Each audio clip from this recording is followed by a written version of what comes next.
Na, indul. Kérlek, áruld el, hogy te mégis akkor itt most, akkor ki a faszom, és mi a faszt keresel az én otthonomban?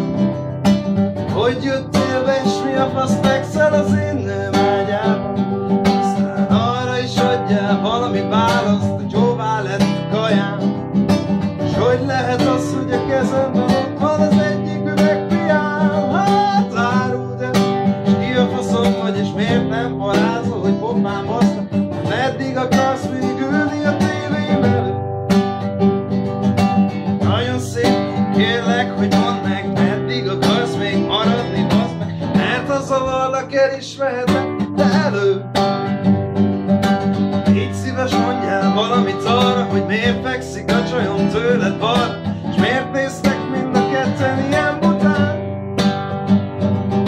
És amennyiben ez lehetséges, jaj, ne aggódjál, nem leszek én. Érdekelne mégis mióta tart ez az egész. Rosszul viselem, hogyha semmibe vesznek, ha szedjed a cuccaidat össze, baszd meg, akarodjál, nem érdekel.